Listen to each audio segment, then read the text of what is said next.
오늘 읽은 4장 전반부의 이 말씀, 우리가 너무나 잘 아는 예수님의 성령에게 이끌려 사단에게 시험 받으셨던 그 장면과 예수님이 그 시험에서 승리하시고 마귀를 물리치신 그 내용을 읽었습니다.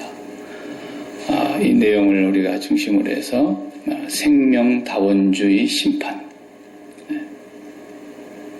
생명다원주의란 말은 처음 들어보셨죠? 뭔 말인지를 잘 모르면 오늘 저녁에 이해를 잘 하셔야 됩니다. 이걸 잘 모르면 우리가 신앙생활이 잘못된 길로 가고 있는데도 이 맞는 줄 알고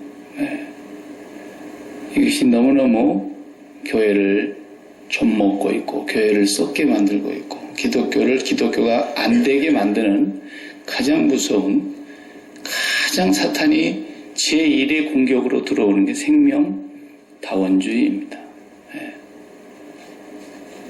그래서 기독교가 뭔지도 모르고 그냥 교회를 다니면서 자기가 생명다원주의 안에 빠져 있는지 그렇지 않는지 분간을 잘 못해서 신앙생활이 교회는 다니는데 하나님과 전혀 무관한, 그래도 그런 사람들은 또 얼마나 확신을 갖고 있는지 몰라요. 죽으면 천당 간다고, 천당 간다고 그래요. 천당이라는 말 자체는 그게 불교 용어지 기독교는 천당이라는 말이 없어요. 천국이라 그래요. 천국. 불교 용어입니다. 천당. 그래서 한국 교회는 불교의 영향이 예수 믿기 전에 불교가 1000년을 지배했고, 그 다음 불교가 망하고 유교의 사상이, 공자 사상이 500년을 또 지배했고, 그 다음에 이제 기독교가 선교사를 통해서 들어가다 보니까 용어가 다 또 그 신앙 자체가 불교 신앙과 유교적인 어떤 도덕과 이런 것이 짬뽕이 돼가지고, 거기다가 이제 불교도 유교도 있기 전에는 뭐가 있었냐면 무당 종교가 있었습니다. 그래서 이 짬뽕 비빔밥 종교가 돼가지고 기독교가 순수한 기독교가 뭔지를 잘 모르게 되는 것인데, 이게 왜 그러냐면 마귀가 자기가 뿌려놓은 씨가 있어서 그러는 거예요. 마귀가. 예수님의 이 심판을 우리가 오늘 보면서 예수님의 심판이며 동시에 예수님의 승리죠. 마태는 훗날에 성령을 받고 복음을 전하는 과정 속에서 예수님을 기록하는 가운데 복음의 내용을 기록하면서 이제 예수님이 비로소 세례를 받으시고 하나님의 나라의 일을 시작하시는데, 시작하기에 앞서서 최초가 뭐가 나오냐? 마귀하고 대결하는 장면이 나오는 거예요. 왜냐하면 요한일서 3장에 그러지 않습니까? 10절 말씀 보면 하나님의 아들이 나타나신 것은 마귀의 일을 멸하려고 오셨다 했단 말이에요. 마귀의 일을 멸하려고. 예수님 오시기 전까지 이 세상은 누가 임금 노릇을 합니까? 세상 임금 마귀가, 사단이 왕노릇하고 사단이 모든 인류를 죄와 사망 아래 가두어 놓고 저주 아래서 흑암 속에서 살게 했다 이거예요. 그런데 이 예수님께서 오신 사건은 그것을 깨뜨리고 사망을 깨뜨리고 죄를 해결하고 어둠을 몰아내고 우리를 빛 가운데로 끌어내려고. 어둠 안에서 아무것도 알지 못하잖아요. 이 빛 가운데로 끌어내려고 오신 분이었거든요. 그래서 우리가 읽지는 않았지만 뒤로 이제 바로 오늘 사건 넘어가서 그 뒤편에 보면 예수님이 오신 것을 뭐라고 비유를 합니까? 14절에 보면은 마태는 이는 선지자 이사야를 통하여 하신 말씀을 이루려 하심이라 그랬어요. 선지자가 많이 있었죠. 그러나 이사야 선지자는 이 메시아에 대하여 메시아가 하실 일을 이렇게 얘기했다는 거예요. 이사야 9장 1절과 2절 말씀이죠. 그 말씀을 인용해서 15절, 16절 읽어봐요. 스불론 땅과 납달리 땅과 요단강 저편 해변 길과 이방의 갈릴리여, 흑암에 앉은 백성이 큰 빛을 보았고 사망의 땅과 그늘에 앉은 자들에게 빛이 빛이었도다 하였느니라. 이 말씀을 이사야가 하신 말씀을 예수님이 이루려고 오셨다는 거예요. 그러니까 흑암이 지배하고 있는 땅, 캄캄한 어둠이라는 거예요. 어둠이라는 것은 여러 가지 의미가 있지 않습니까? 말 그대로 아무것도 보이지 않는 거예요. 무지한 것을 말하는 거예요. 길을 못 찾는 거예요. 저주 아래에 있는 거예요. 죽음 아래에 있는 거예요. 사망의 그늘진 땅에, 흑암이 둘러져 있는 땅에 큰 빛이 비치었다라고 말씀하시던 그 이사야 선지자의 예언대로 예수님이 오셔서 모두가 다 사망과 흑암에 덮여서 죄와 저주 아래에 있었던 그곳에 하나님의 아들이 오신 것은 사탄의 일을 멸하고 그 빛을 보게 하시려고. 우리가 빛이 들어오지 않은 지하실 같은데, 저 지하실에는 전기불 켜지 않고 들어갈 수 없잖아요. 깜깜한 곳에. 그런데 만약에 거기에 창문이라도 하나 밖으로 이렇게 터진 데가 있어서 창문으로 빛이 들어온다고 해봐요. 그 깜깜한 곳에 한 줄기 빛이 들어오면서 그 어두움이 서서히 물러가게 되는 겁니다. 제가 여러분에게 드렸던 그 십자가 등도 그렇잖아요. 불 다 꺼버리고 처음에 켰을 때는 안 밝아요, 그게. 근데 새벽녘에 일어나서 이렇게 보면 거실이 환해져가고 있어요. 그 작은 빛이. 예수님 오신 건 뭐냐면 범죄한 인류가 에덴 동산에서 쫓겨난 이래 온 세상의 임금으로 왕노릇하고 있는 사단이 인간을 어둠 곳 속에 가두어 놨어요.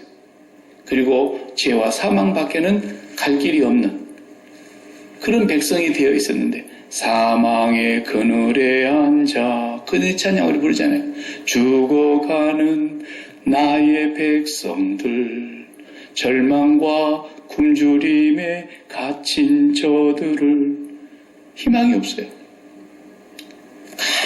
깜깜한 거예요.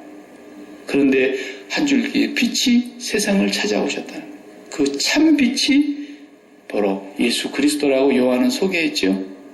빛이 비쳤다. 네. 그 사람들이 그 빛을 알아보지 못했다라는 거예요. 캄캄해서 빛이 어둠을 비추는데도 어둠이 싫어했다는 거예요. 네.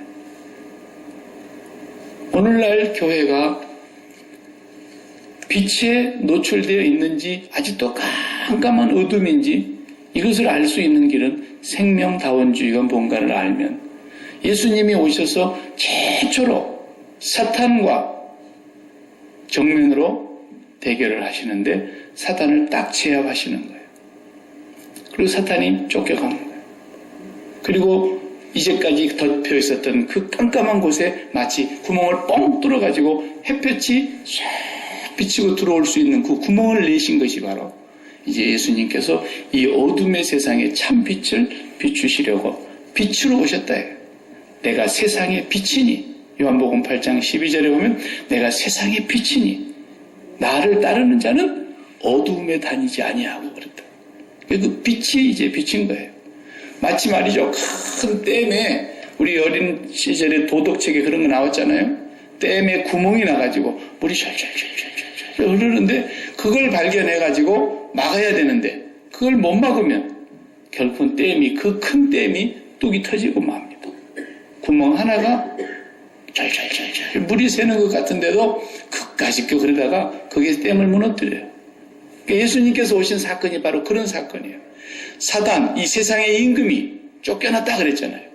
그 아직도 쫓겨나지 아니한 그 사단이 다스리고 있는 이 어둠의 세상에 모든 인간을 무지 속에 저주 속에 죄와 사망 아래 가두어져 있는 조차도 모르고 살아가는 그들 속에 마치 댐에 구멍을 뻥 뚫는 것처럼 깜깜한 곳에 하늘의 구멍을 뻥 뚫어가지고 빛이 확 비치고 들어왔으니 이제 어떻게 되겠어요? 반드시 댐이 무너지는 것처럼 이 어둠이 완전히 쫓겨가게 되고 이 어둠의 임금이 완전히 결박당하게 되고 그 이제 요한계시록에 그걸 소개하고 있지 않습니까? 이게 예수님의 공생의 첫 출발은 사단을 먼저 결박시키는 거였어요. 사단을 꼼짝 못하게 해야 되는 거예요. 그래서 예수님께서 보면은 사단에게 시험을 받으셨지만 누구에 이끌려? 사탄에게 이끌려가 아니고 성령에 이끌려. 성령에 이끌려서 우리가 시험을 받는 거예요. 예수 믿는 사람들이 성령으로 살아가도 시험이 있다니까요. 유혹이 있는 거예요. 근데 예수님이 이 시험에서 이기셨기 때문에, 이 생명다원주의를 심판하셨기 때문에 우리는 그 예수님만 붙들고 예수님 안에만 거하면 우리는 반드시 우리가 세상을 심판할 것이라 그랬잖아요. 세상을 이겼다 그랬잖아요.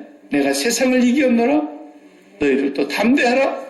환난이 있습니다. 그래도 담대하라. 내가 세상을 이겼다. 너희들이 세상을 심판할 것이다.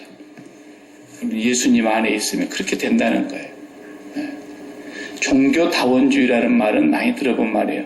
종교다원주의라는 말은 뭔 말이냐면, 기독교에만 왜 구원이 있다 그러냐 너희들은 이렇게 고집뿐이냐 말이에요. 독선주의자들아, 왜 기독교만 구원이 있다 그러느냐. 구원은 불교에도 있고 힌두교에도 있고 이슬람교에도 있고 유대교도 있고 이 세상에 나름대로 종교가 있는데 종교 속에는 다 구원의 길이 있다. 그래서 구원이 여러 길로 있다라는 것이에요. 그것을 종교다원주의, 만을 다자에다가 원리 원자를 써서 다원주의, 원리가 많다는 거예요. 기독교 너희들도 구원받는다, 인정한다. 그러나 기독교 너희들만 구원받는다 그러지 마라. 불교에도 구원이 있다. 이슬람교도 구원이 있다. 종교라면 다 구원을 받는 원리가 있다. 구원의 길이 있다. 이게 종교다원주의입니다. 이건 목숨을 걸고 우리가 싸워야 될 부분이죠. 그 사람들이 말하는 구원이 뭔가? 천당 가는 거래. 그러니까 우리가 그걸 인정할 수가 없는 거예요. 기독교는 천당 가는 게 아닙니다. 천당 가는 것이 우리의 목표이거나 천당 가는 것이 구원이거나 그건 10점밖에 못 줘요. 기독교에서는 10점. 10점도 아까워요. 네. 기독교의 구원은 뭐냐? 하늘 아버지의 자녀가 되는 것입니다. 하늘 아버지와 자녀로서의 인격적인 관계를 맺는 것입니다. 그분을 나의 아버지라고 내가 born again 돼서 다시 태어나서 보니까 나의 아버지는 한 분뿐이었습니다. 우리 육신의 아버지는 나를 다음 세대에 낳게 해주신, 다음 세대를 이어가게 하신, 생육하고 번성하라고 충만하라고 하신 하나님의 명령을 이행함에 따라서 가족을 통해서 번성하게 된 것이고, 나의 아버지는 오직 한 분뿐이다. 하늘 아버지입니다. 그러니까 우리 천국에 가보면 물어볼 것도 없이 천국에서는 자식을 못 만납니다. 아버지로서 만나는 게 아닙니다. 어머니로서 만나는 게 아닙니다. 남편으로서 아내를 만나고 아내가 먼저 갔다가 남편 오기를 기다리고 그런 게 아닙니다. 그런 새까만 거짓말을 요즘도 한다 그러면 그건 기독교가 아니죠. 그건 무식이 절절 넘치는 겁니다. 기독교는 이 땅에 있을 때 우리가 육신의 부모로서 나를 이 세상에 낳게 해주신 분이기 때문에 하나님께서 창조하시고 창조하신 백성들에게 생육하고 번성하라 명령했습니다. 그 명령에 의해서 하나님께서는 우리에게 사람을 낳고 또 낳고 번성하게 하신 거예요. 그래서 네가 하나님의 창조의 질서에 따라서 너의 육신의 아버지를 통해서 이 땅에 왔기 때문에 너를 오게 한 그 육신의 아버지를 땅에서 공경해야 된다. 그렇게는 말씀하셨어요. 그러나 예수님은 네 아비보다, 네 어미보다, 네 형제보다, 네 자매보다, 네 자식보다, 네 목숨보다 나를 더 사랑하지 않으면 내게 합당치 않다 그랬어요. 네. 그러니까 아버지 그것은 이 땅에 목숨 붙어 있는 동안까지만 잠깐 우리가 있는 거예요. 그래서 이 세상을 떠나고 나면 이 세상에서 맺었던 모든 인간관계는 하나도 없어지는 거예요. 네. 그렇지 않고 계속 천국에 가서 그것이 이어져서 산다고 난 천국 안 갈 거. 그런 천국은 절대로 오라 해도 안 갈 거죠. 네. 결혼을 했는데 장가를 4번 간 사람도 있어요. 마누라가 4인데 다 예수 믿고 죽었어. 천국 가서 그러면 부인 4컷 내리고 살겠네. 기가 막힌 거예요. 너희가 하나님도 알지 못하고 천국도 알지 못하고 지옥도 제대로 알지 못하고 시집장가 가는 것을 천국에서 얘기하니까 너희들이 크게 오해하였도다 그랬잖아요. 크게 오해하였도다 그랬어요. 네. 전혀 그런 거 아니니까. 땅에 born again 된 크리스찬은 아버지가 한 분뿐이에요. 그분은 우리 아버지세요. 그분은 예수 믿는 저와 여러분의 아버지세요. 그러니까 형제요 자매일 뿐인 거예요. 우리가 형제요 자매. 그래서 하늘에 계신 내 아버지 뜻대로 행하는 자가 다 내 형제요, 내 어미요, 내 아버지요, 내 자매요. 다 한 식구예요. 이거 여기에서. 네. 근데 천주교는 종교 다원주의를 인정합니다. 그래서 우리는 천주교를 이단이라고 말하는 것입니다. 다른 이단들이 조금만 그런 소리 했다 그러면 막 벌떼같이 달라들어가지고 그냥 죽여버립니다. 다른 데서 구원 얻을 수 있는 길이 있다고 얘기하면 살아남지 못합니다. 아마 박 목사가 그런 얘기를 하고 돌아다닌다 그러면 반드시 우리 교단에서 저를 목사의 생명을 죽일 겁니다. 근데 천주교가 그렇게 얘기하면 아무도 못 덤벼들어요. 천주교는 오직 예수로만 구원받는다고 말하지 않습니다. 그래서 그들은 종교 다원주의를 인정하는 거예요. 기독교 안에도 천주교와 같은 생각을 갖고 있는 일부 아주 진보적인 신학자들이 있습니다. 교단에. 그런 얘기 뻥끗 했다가 죽은 사람이 있죠. 목사로서의 생명이 끝난 사람이 있죠. 대표적인 사람이 변선한 목사입니다. 그 사람은 한국의 감리교 신학대학 학장이었습니다. 그래서 그 말 했다가 김홍도 목사님이 총회를 열어서 교수 면직시키고 목사 면직시키고 그리고 쫓아냈죠. 사탄의 자식이라고. 그 다음에 이화여자대학교의 정아무개 교수가 또 그런 사상을 갖고 있었죠. 근데 그 사람은 안 쫓겨났어요. 왜? 감리교도 그렇게 진보적인 세상과 생각을 하고 있는 교수들이 많이 있으니까. 목회하는 사람이 아니니까 내버려 둔 거예요. 학문의 자유를 건드릴 수 없다 그래가지고. 그러니까 지금 기독교 안에도 종교다원주의를 인정하자고 하는 사람들이 생겨나기 시작했어요. 정말로 무서운 얘기입니다. 그런데 오늘 제가 말씀드리려고 하는 것은 종교다원주의보다도 더 무서운 게 뭐냐? 더 끔찍한 게 뭐냐? 종교다원주의는 이것에 비하면 세 발의 피입니다. 생명다원주의. 이게 더 무서운 겁니다.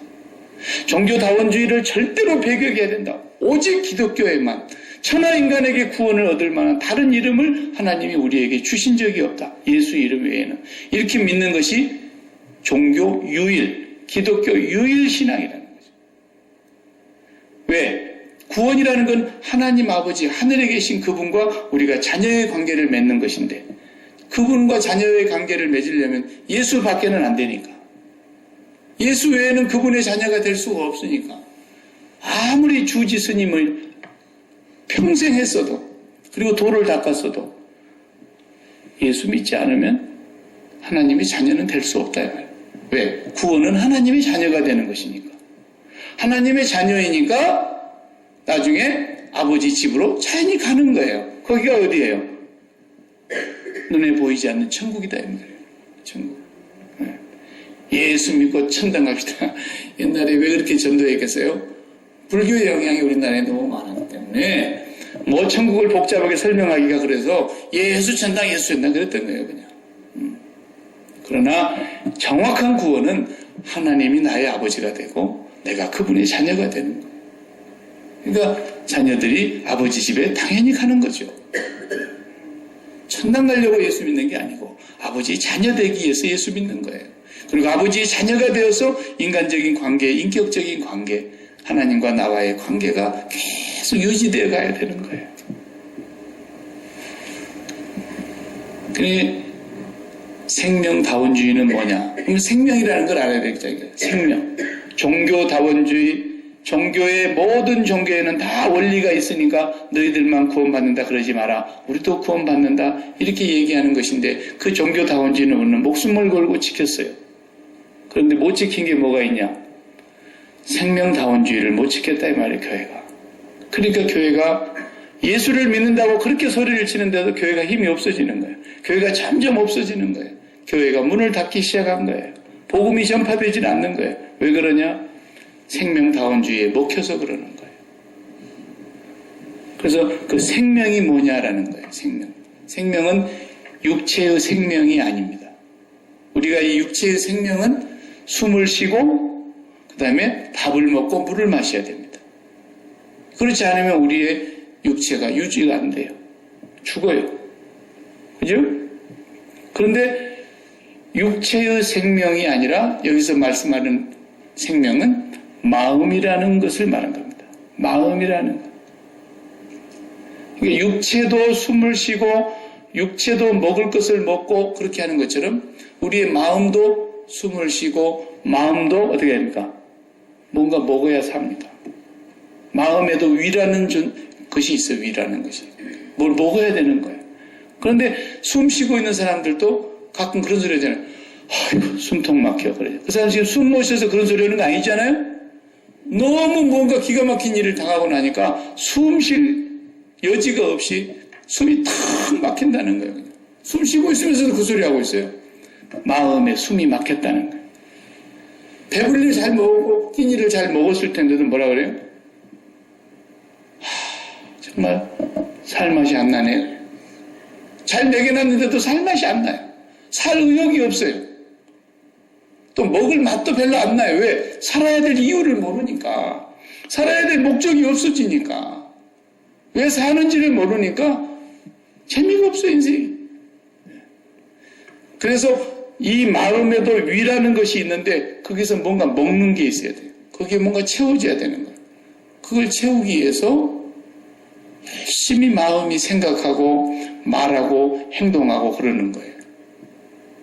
그래서 사람들이 꿈을 가져라, 꿈을 가져라, 기아이면 큰 꿈을 꿔라. 이게 다 뭐예요? 마음이 먹는 걸 말하는 거예요. 그 육체가 먹는 게 아닙니다. 마음이 먹는 거예요. 그러니까 큰 꿈을 품었어요. 큰 이상, 높은 이상을 가졌어요.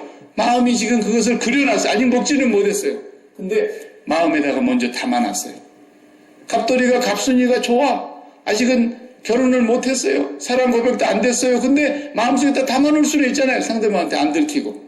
그런 것처럼 내 마음이 돈이라는 걸 담았다.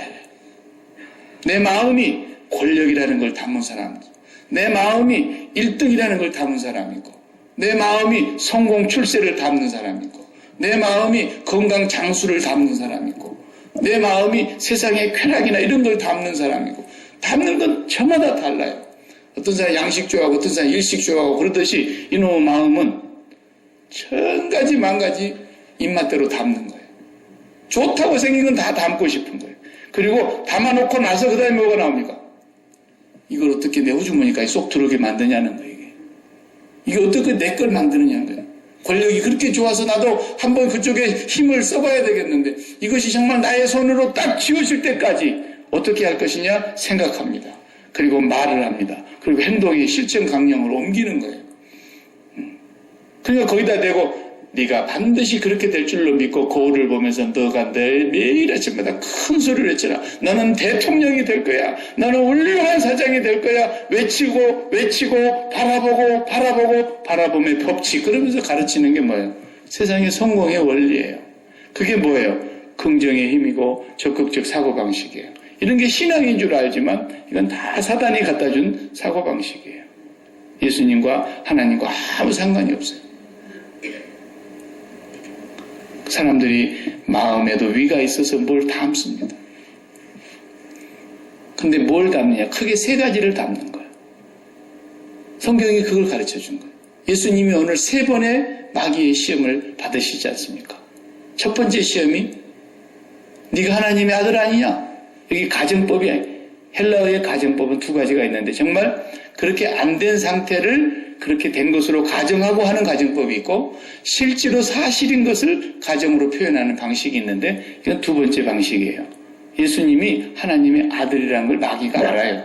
몰라서 가정한 게 아니에요. 네가 하나님의 아들이라면 그러니까 이게 가정법이라고 생각하지만 그게 아닙니다. 헬라어 원문은 네가 하나님의 아들 아니냐? 그러니까 네가 돌로 떡을 만들어 먹을 수 있잖아. 그 말이에요. 떡으로 만들어 먹어. 이 말이에요. 근데 사단에게 예수님께서 사람이 떡으로만 살 것이 아니요 하나님의 입으로 나오는 모든 말씀으로 살 것이라 하였느니라. 그러니까 이 말씀도 우리가 해석을 잘해야 돼요. 사람이 떡으로만 살 것이 아니요, 만자를 거기다 붙여놓고 번역을 하니까 사람들이 떡도 필요하고 하나님 말씀도 필요하고 그렇게 생각을 한다 이 말이에요. 떡 앤드 말씀, 그게 아니라는 거예요. 본문의 뜻은 그런 말이 아니에요. 물론 사람이 육신을 갖고 있기 때문에 떡을 안 먹고는 못 살죠. 밥이 있어야 되죠. 물이 있어야 되죠. 그러나 사람이 떡으로도 살고 물로도 살지만 하나님의 말씀 갖고도 살아야 된다. 그런 뜻이 아니에요, 이게. 광야로 돌아가서 봐봐요. 250만 인구가 40년 동안 하나님이 주신 만나만 먹었어요. 하나님이 주신 물만 먹었어요.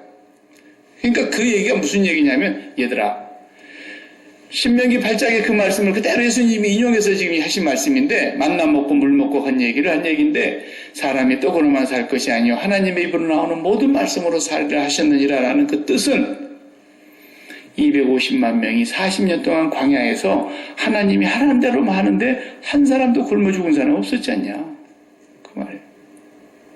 만나 그까짓 것 먹고 물 그것 먹었는데도, 다른 뭐 영양가 있는 하나 안 먹었는데도, 우리는 바이타민 A, B, C, D 뭐 다 있어야 된다 그러고 난리를 치지만 우리 비타민 C만 안 먹어도 사람은 죽습니다. 비타민 C가 반드시 몸에 공급이 돼야 되는, 이게 공급이 안 되면 병원체를 이기지 못해서 다 죽어요. 옛날에 그 항해하던 사람들이 배에서 다 죽은 이유가 비타민 C가 모자라서 죽은 거예요. 채소는 파릇파릇하게 보관이 안 되잖아요. 채소나 과일을 먹어야 되는데 먹을 수가 있나, 이게. 그래서 죽은 겁니다. 만나 하나를 먹고도 40년 동안 250만 명이 굶어 죽은 사람 한 명도 없었지 않느냐, 이거 얘기예요. 그렇다면은 사람이 떡으로만 살 것이 아니요, 그 말이 무슨 말이냐면, 너희들이 하나님의 입으로 나오는 그 말씀만 순종하고 살면 떡은 걱정 안 해도 된다, 그런 뜻이에요. 예수님 말씀의 의도는. 그런데 사람들이 떡도 소중하지, 그러나 말씀이 더 소중하지, 이렇게 한다는 거예요. 아니에요. 진정한 말씀의 의미는 하나님의 말씀대로만 살아봐라, 굶어 죽게 되는가, 그 말이에요. 그런데 이 세상의 그 육체의 정욕, 이것이 마귀가 가지고 온 세 가지예요. 하와가 딱 그 열매를 바라보니까, 마귀의 말을 듣고 딱 바라보니까 어떻게 되죠? 첫째, 먹음직하더라 그랬어요. 이게 육체의 정욕 가운데 가장 기본이에요, 이게. 그 다음에 보암직하더라 그랬어요. 이게 안목의 정욕을 얘기하는 거예요. 그 다음에 지혜롭게 할 만큼 탐스럽기도 한 나무의 열매더라. 이것은 이 세상의 자랑거리를 말하는 거예요. 그래서 요한일서에 하나님의 아들이 나타나신 것은 마귀의 일을 멸하려고 나타났다고 말씀하신 그 요한이 이 세상이 뭐라 그랬어요?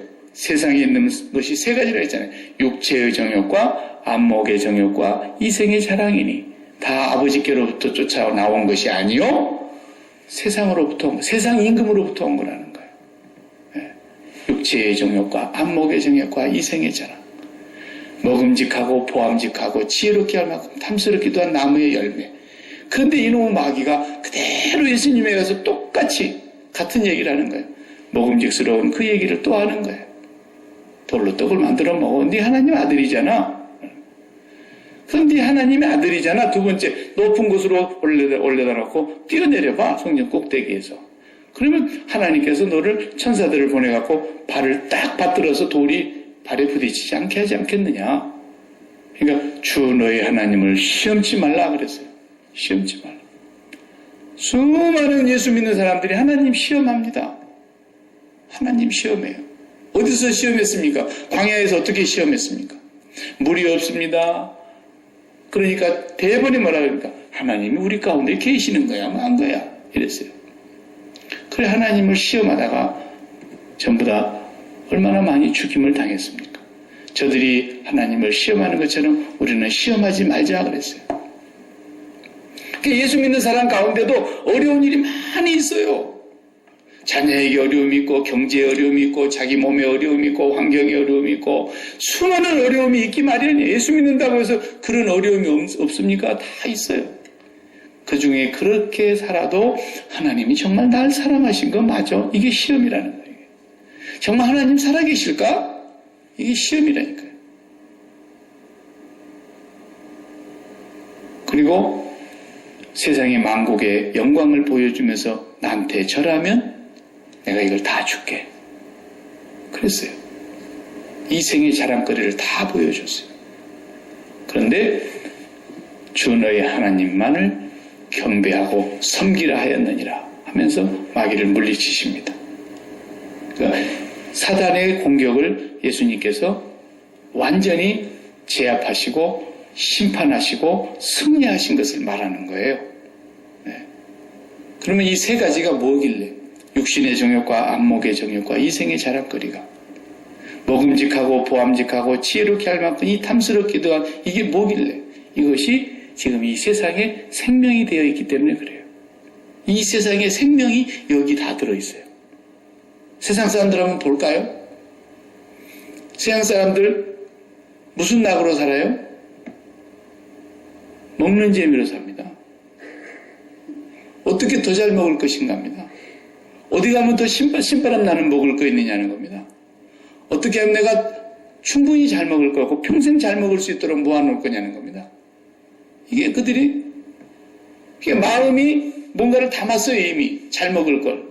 저걸 어떻게 먹지? 돈이 있어야 되겠네. 돈을 어떻게 벌지? 이렇게 해야 벌겠구나. 계속해서 그것으로 생각하고 그것으로 말하고 행동이 옮기는 거예요. 그 목표가 뭐길래? 행복, 기쁨, 만족, 평강 이런 거예요. 그래서 그리 쫓아가는 거예요. 저것이 있으면 내가 이제 만족하겠어. 저것이 있으면 나는 마음이 이제 평안하겠어. 저것만 있으면 나는 행복하겠고 저것만 있으면 나는 기쁘겠어 이제. 그것이 마음에 다 윗속에다 담는 것들이거든요. 그게 뭐예요? 그게 생명이라는 겁니다. 그게 생명이에요. 생명다원주의라는 것은 바로 그걸 말하는 거예요.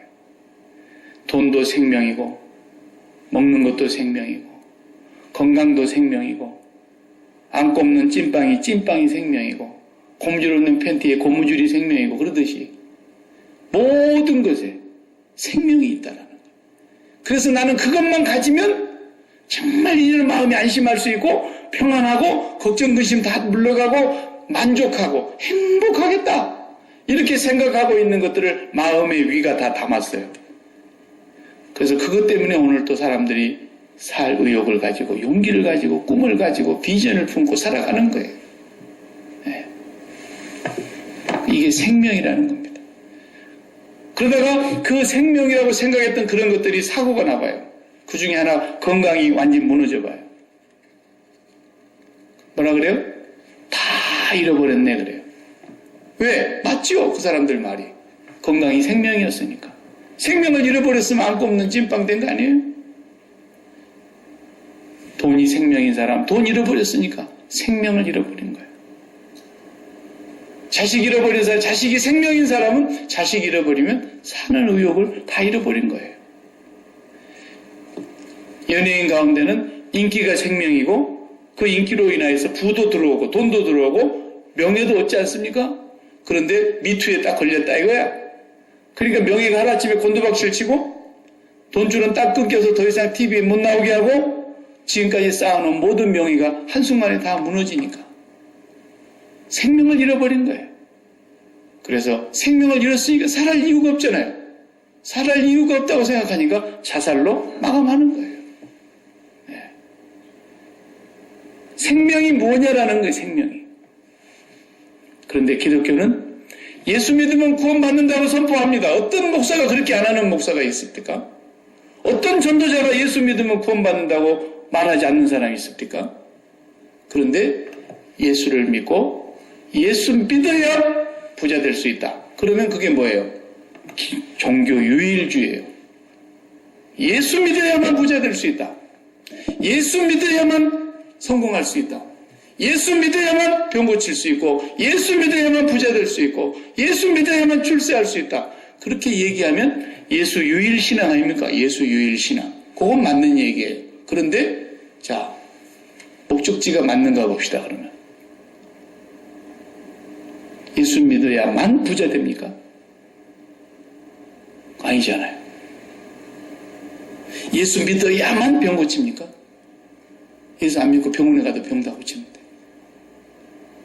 예수 안 믿고 산에 가서 기도해도 병 고쳤다고 나온 사람들이 있는데. 예수 믿어야만 자식이 출세합니까? 예수 믿어야만 건강하고 장수합니까? 예수 믿어야만 성공합니까? 그런데 사람들은 그런 것을 마음에 가득가득 담고 있기 때문에 예수 믿고 예수님을 나의 성공의 지름길로, 예수님이 나의 건강의 지름길로, 예수님이 나의 부자 되는데 지름길로 그렇게 인도해달라고 날마다 부르짖고 기도하고 있잖아요. 이게 생명다원주의예요. 이것이 교회를 병들게 하고 이것이 마귀의 밥이에요. 이게 마귀의 밥이에요. 이걸 교회가 썩게 만드는 거예요. 교회가 완전히 어둠에 갇히게 만드는 거예요. 예수 믿고 구원받는다라고 말을 해놓고 그 구원이 뭐냐라는 거예요. 그 구원은 아버지에게로 가는 겁니다. 구원의 완성은 아버지에게로 가는 거예요. 구원의 완전한 목표가 아버지의 자녀가 되어 아버지께로 가는 거예요. 그런데 사람들이 전부 예수 믿고 어디로 가려고 그래요? 아버지께로 가려고 하는 마음은 손끝만도 없는 사람도 태반이에요. 아버지께로 가려고 하는 마음이 아니라 건강 장수로 가려고 합니다. 부자 되는 길로 가려고 합니다. 성공 출세하는 길로 가려고 합니다. 명예와 권력을 얻는 길로 가려고 합니다. 그래서 명예와 권력과 부자됨과 건강 장수로 가는 길이 있다면 수단과 방법을 다 동원해서라도 예수는 예수대로 믿고 거기를 올라타려고 몸부림을 치는 겁니다. 거기다가 목사들이 하나 더 얹혀줍니다. 네. 여러분 충성하시기 바랍니다. 충성하면 하나님이 여러분 자녀들에게 복을 주시고 여러분의 건강과 산업에 복을 주시고 여러분들이 충성하되 11조를 잘 바치면 쌓을 것이 없도록 흔들러갖고 눌러서 계속해서 준다고 거기다 갖다 엎어치기를 해놓으니까 사단이 할렐루야 그러고 있는 거예요. 너무 좋아. 사단하고 한패가 돼갖고 있으니까.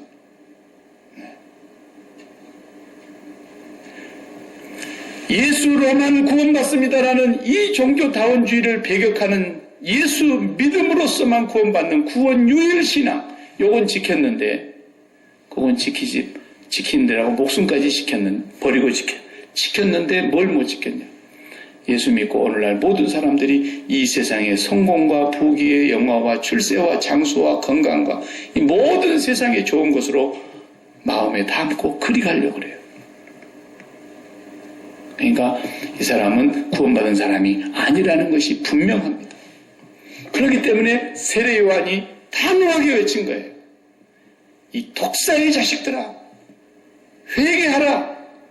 도끼가 이미 나무 뿌리에 놓였으니 회개치 않냐는 자마다 다 찍어서 불구덩이 들어갈 줄 알아라. 예수님께서도 단호하게 외친 거예요. 주여 주여 하는 자마다 다 천국에 들어갈 것이 아니요. 분명하게 말씀했어요. 그 마음속에 그렇게 하나님 아버지께로 가고 왔지 않은 마음이 없어. 구원은 아버지께로 가는 것인데 구원이 천당 가는 게 아닙니다. 구원이 제사함이 아닙니다. 구원은 아버지를 나의 아버지로, 아버지가 나를 나의 자녀로, 내 사랑하는 자녀로 자녀의 관계가 형성되는 걸 말하는 겁니다. 그러려니까 죄 사함 받지 않고서는 자녀가 될 수 없어서 죄를 씻기고, 죄를 씻기기 전에는 아버지 자녀가 될 수 없으니까 예수님의 보혈로 죄를 씻기고, 그 다음에 다시 우리를 아버지의 품으로 불러들이려고 하는데, 아버지께로 우리를 불러들이려고 하는데, 아버지께로 가려고 하면 우리의 마음이 거기가 있어야죠, 먼저.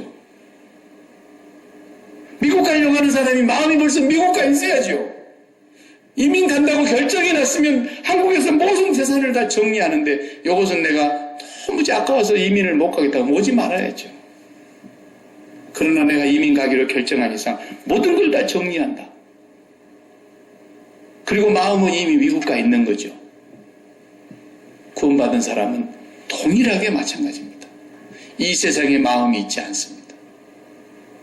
세상에 마음 두지 않습니다. 마음은 아버지께로 이미 가 있는 겁니다. 몸만 여기 있을 뿐이지 마음은 아버지께로 날마다 가는 겁니다. 그 아버지께로 가게 해주시는 분이 예수 그리스도입니다. 그것이 구원입니다. 그런데 예수 믿고 날마다 마음이 어디로 가느냐? 이 세상의 출세, 건강, 장수, 성공, 부귀영화로 가는 겁니다.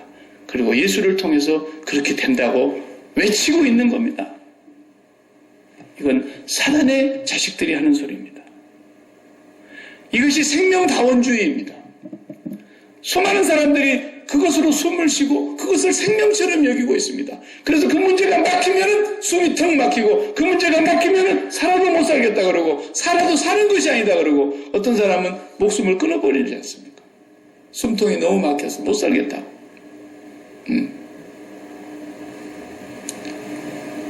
생명다원주의. 생명이 이렇게 많아.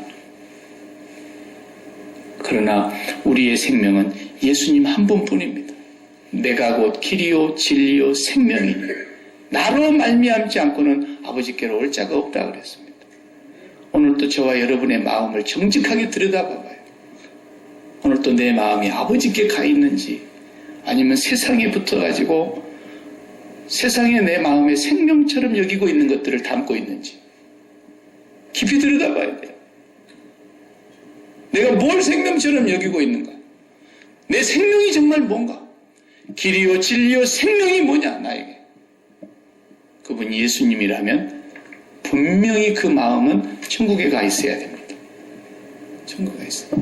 근데 몸뚱아리는 어떻게 하란 말입니까? 몸뚱아리 여기 남아있는데 여기 남아있는 몸뚱아리는 내가 산 것이 아닙니다. 이제는 내가 산 것이 아니요 내 안에 그리스도께서 사는 것입니다. 나라를 위해서 기도합시다. 이런 사탄의 소리가 어디 있습니까? 나라를 위해서 왜 기도를 해요? 정신 나간 소리 하는 거예요.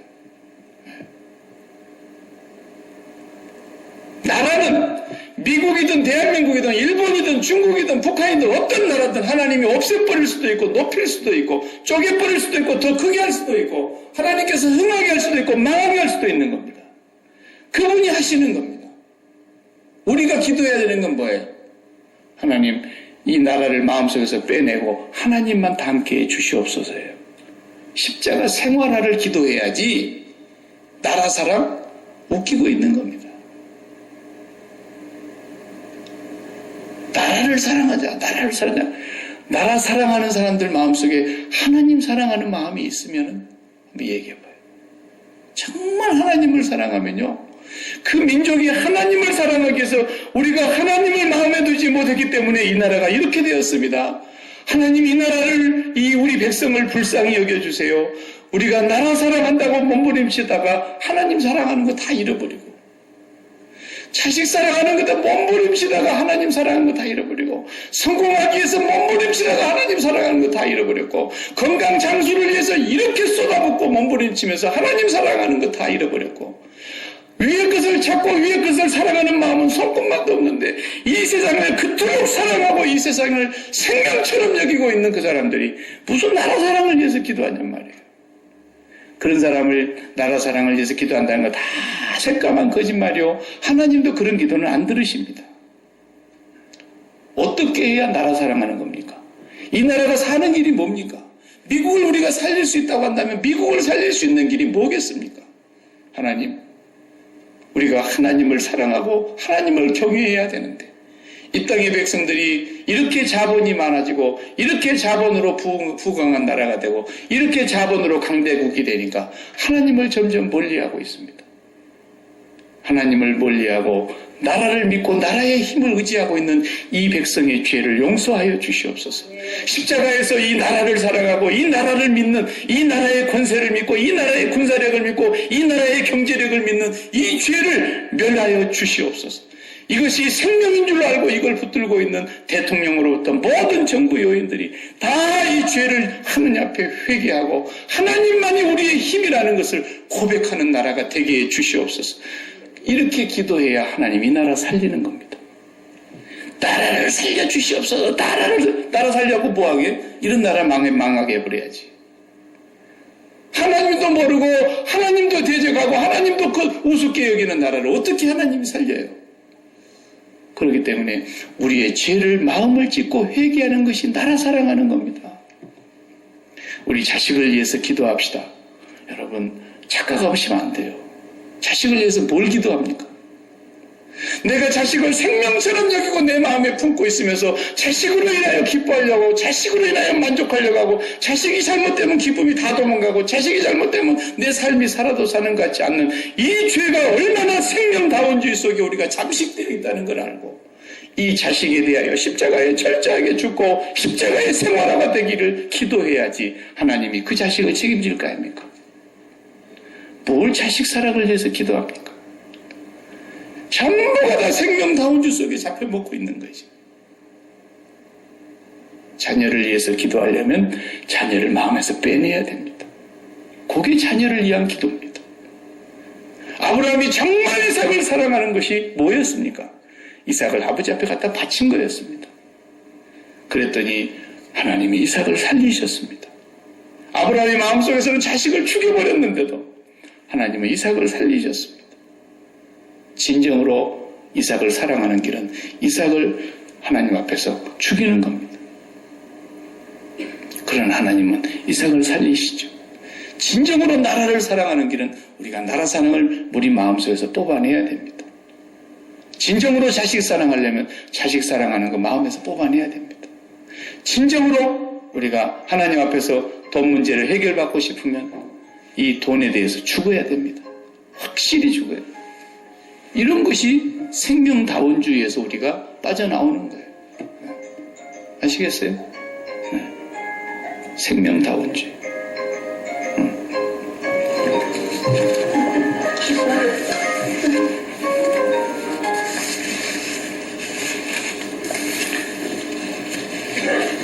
여러분들이 설교를 듣다가도 오늘날 강단에서 선포되는 설교가 예수 잘 믿으시고 열심히 충성하시면 여러분의 삶에 복받을 줄 믿으시기 바랍니다. 그러면 여러분이 아멘 하시더라도 잘 분간하고 아멘 하셔야 됩니다. 어떨 때 아멘 하셔야 돼요? 여러분이 충성하고 정말 하나님 앞에 열심히 봉사하고 주의 일이라면 앞장서서 일하면 여러분의 삶에 복이 충만하게 임할 줄로 믿습니다. 강사님 이러시면 여러분이 어떻게 아멘 하실래요? 그렇게 충성했는데도 자식이 죽은 사람이 있습니다. 그렇게 충성했는데도 자식이 끌려가서 순교당한 사람이 있습니다. 그렇게 충성했는데도 사업이 쫄딱 망한 사람이 있습니다. 왜 하나님 그 사람 망하게 했을까요? 진짜 복을 주려고. 진짜 복을. 이 사업 망하지 않으면 너 복을 다 잃어버릴 것 같으니까. 너 정말 내가 진짜 준 복을 잘 관리하려면 내가 너에게 병을 하나 넣어줘야 되겠는데, 그래서 바울은 병을 하나 집어넣어줬습니다. 그 병을 갖고 살기 때문에 복이 복된 것입니다. 자고하지 않게 하려고. 근데 우리는 무조건 밑도 끝도 없이 그냥 갖다 하나님 앞에 바치기만 하면, 하나님께 충성하면 만사가 형통할 것이라 알고 복을 줄 거라 그러는데, 그 만사가 형통이 없는 게 뭔 얘긴데? 만사 형통이 건강 장수입니까? 사업의 성공입니까? 자식의 출세입니까? 뭐가 만사 형통입니까? 오늘날 기독교가 그런 식으로 했기 때문에 사람들의 마음속에 생명다운주의가 자리를 잡은 거예요. 우리의 생명은 예수님 한 분뿐입니다. 그 외에는 하나님이 싹 다 가져가셔도, 욥처럼 싸그리 긁어가셔도, 깡그리 하나님이 다 가져가셔도 욥의 생명에는 조금도 끄떡이 없었던 겁니다. 그것만 예수 믿는 사람이라는 겁니다. 길을 바르게 알고 가십시다. 생명의 길로 가십시다. 우리나라가 뭐 통일이 될 것 같고, 뭐 통일의 기운이 감돌 것 같고, 막 아직 만나지도 않았는데 난리 아닙니까 지금? 또 뭐 트럼프하고 만나려고 또 한다 그러고, 지금 막 세계 정세가 지금 대한민국을 중심으로 온 세계가 눈이 그냥 그 집중돼 있어요. 자, 대한민국이 통일될 것 같습니까? 통일되면 좋겠다고 생각하면 통일하면 좋지요. 그런데 통일하면 어떻게 될 것 같습니까? 하나님을 더 잘 섬길 수만 있다면 통일이 돼도 좋고, 하나님을 더 잘 섬길 수 있는 길이 아니라면 통일 안 되는 게 낫고, 우리는 거기에 목적이 있는 겁니다. 아무리 나라가 잘 된들 하나님을 더 잘 섬길 수 있는 길로 가지 않는다면 그러면 안 되죠. 안 되죠. 미국도 마찬가지입니다. 트럼프가 이 미국을 위해서 저렇게 수고하고 미국을 강대국으로 다시 경제 강국으로 다시 만들어 보려고 많은 국민들이 더 잘 살게 만들어 보려고 대통령의 소임을 다해 보려고 몸부림치지만 그렇게 해서 잘 살면 어떻게 되겠습니까? 하나님 더 잘 섬기겠습니까? 그렇다면 더 잘 살게 해줘야죠. 그러나 아무리 잘 살게 몸부림쳐도 그것이 하나님으로부터서 멀어지는 길이라면 잘 살기 위해서는 복이 아니죠. 어려워야죠. 그래서 어려워서 이제는 백방으로 노력해도 안 되고 아무리 군사력으로도 안 되고 아무리 미국의 힘으로도 안 되는데 하나님 힘으로 되겠습니다라고 하나님께로 돌아올 수만 있다면 그렇게 돼야죠. 그게 사는 길이라면. 근데 사람들은 밑도 끝도 없이 이 세상에 생명을 땅에다 두고 거기서 생명을 찾아 먹으려고 생명다운주의에 빠져가지고 온 세상에 셀 그것으로 숨을 쉬려 그런단 말이에요. 오늘도 숨을 쉬려. 그런데 예수님은 이 세 가지 시험에서 마귀를 당당하게 KO 시킨 것입니다. 마귀를 꼼짝 못하고 물러가게 만든 것입니다. 그래서 이제는 우리가 그 예수 그리스도 안에 들어가서 육체의 정욕과 안목의 정욕과 이생의 자랑을 먹음직하고 보암직하고 지혜롭게 할 만큼 탐스럽기도 한 그 사탄의 공격을 우리는 예수 이름으로 당당하게 물리치고 예수의 승리가 나의 승리가 되어서 매일매일 살면서 우리는 하늘로 숨쉬고 하늘로 호흡하고 하늘로 기뻐하고 하늘로 감사하고 하늘로 만족하고 그렇게 살아가기 위해서 매일 예수님의 십자가 붙잡고 사는 겁니다. 마귀가 우리를 절대로 이기지 못하는 거예요. 그렇지 않으면 생명다운주의에 또 우리가 순간 넘어가지고 거기서 시험에 들게 될 것입니다. 이것을 주님께서 오늘 이 사건을 통해서 우리에게 확실히 보여주신 것입니다. 기도하십시다. 너희가 세상에서 환난을 당할 것이다. 그러나 담대하라. 내가 세상을 이기었노라. 잠시 후면 세상 임금이 쫓겨나리라. 주님이 말씀하셨습니다. 이제는 우리가 더 이상 세상의 마음 빼앗기지 않게 하여 주시고 이 세상의 그 어떤 것도 우리의 생명이 될 수 없음을 깨닫게 하여 주시며 이 생명다원주의와 우리 신앙의 가장 무서운 적폐가 생명다원주의임을 기억하게 해주셔서 이것을 물리치고 쫓아내고 승리하는 저희들이 되게 하여 주시옵소서. 예수님 이름으로 기도합니다. 아멘.